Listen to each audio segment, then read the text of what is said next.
انا بس عايز اعرف انت ايه متعتك لما انت تيجي تضرب صاروخ تحت مني يعني، ولا تيجي تضرب صاروخ تحت بنت معديه، ولا ست كبيره معديه، ولا راجل كبير معدي.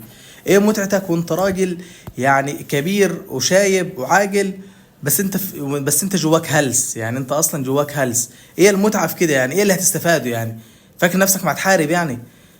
احنا التتار مثلا، وانت الراجل الصح، انت ما تحاربنا احنا يعني؟ انا مش فاهم هتضرب صاروخ في الشارع ليه يا اخي؟ والله مناظر سيئه الواحد ما يشوفها في الشارع، في اللي رايح وفي اللي جاي.